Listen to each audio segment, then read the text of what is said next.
गंगा के किनारे एक वन में एक खरगोश रहता था। उसके 3 मित्र थे, बंदर, सियार और ऊदबिलाव। चारों ही मित्र दानवीर बनना चाहते थे।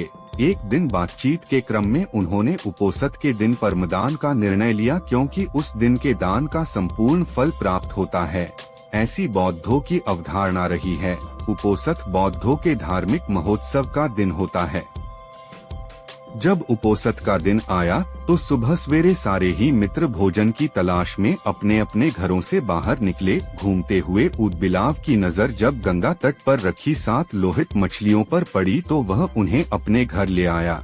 उसी समय सियार भी कहीं से दही की एक हांडी और मांस का एक टुकड़ा चुरा अपने घर को लौट आया। उछलता कूदता बंदर भी किसी बाग से पके आम का गुच्छा तोड़ अपने घर ले आया। तीनों मित्रों ने उन्हीं वस्तुओं को दान में देने का संकल्प लिया, किंतु उनका चौथा मित्र खरगोश तो कोई साधारण प्राणी नहीं था। उसने सोचा यदि वह अपने भोजन अर्थात घासपात का दान जो करे तो दान पाने वाले को शायद ही कुछ लाभ होगा। अतः उसने उपोषित के अवसर पर याचक को परम संतुष्ट करने के उद्देश्य से स्वयं को ही दान में देने का निर्णय लिया। उसके स्वयं के त्याग का निर्णय संपूर्ण ब्रह्मांड को दोलायमान करने लगा और सक्त के आसन को भी तप्त करने लगा। वैदिक परंपरा में सक्त को शक्र या इंद्र कहते हैं।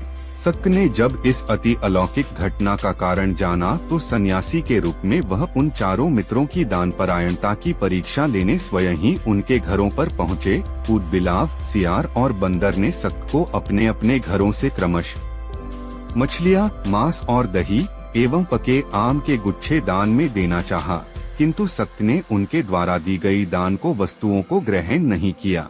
फिर वह खरगोश के पास पहुँचे और दान की याचना की। खरगोश ने दान के उपयुक्त अवसर को जान याचक को अपने संपूर्ण शरीर के मांस को अंगीठी में सेंक कर देने का प्रस्ताव रखा।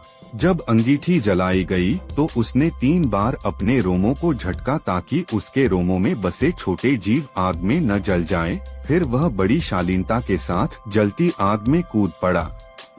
सक्त उसकी दानवीरता पर स्तब्ध हो उठे। चिरकाल तक उसने ऐसी दानवीरता न देखी थी और न ही सुनी थी। हाँ, आश्चर्य! आग ने खरगोश को नहीं जलाया, क्योंकि वह आग जादुई थी, सक्त के द्वारा किए गए परीक्षण का एक मायाजाल था।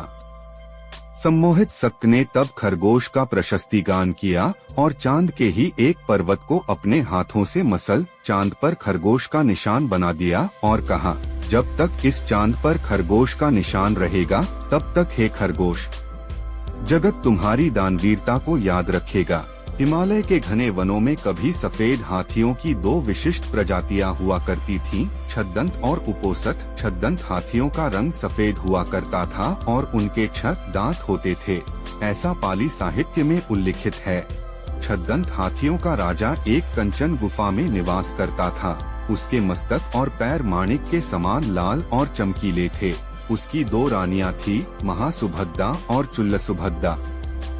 एक दिन गजराज और उसकी रानियां अपने दास दासियों के साथ एक सरोवर में जल क्रीड़ा कर रहे थे। सरोवर के तट पर फूलों से लदा एक साल वृक्ष भी था। गजराज ने खेल खेल में ही साल वृक्ष की एक शाखा को अपनी सूंड से हिला डाला। संयोगवश वृक्ष के फूल और पराग महासुभद्दा को आच्छादित कर गए, किंतु वृक्ष की सूखी टहनियां और फूल चुल्लसुभद्दा के ऊपर गिरे। चुल्लसुभद्दा ने इस घटना को संयोग न मान स्वयं को अपमानित माना। नाराज चुल्लसुभद्दा ने उसी समय अपने पति और उनके निवास का त्याग कर कहीं चली गई। तत् छद्दंतराज के अथक प्रयास के बावजूद वह कहीं ढूंढे नहीं मिली।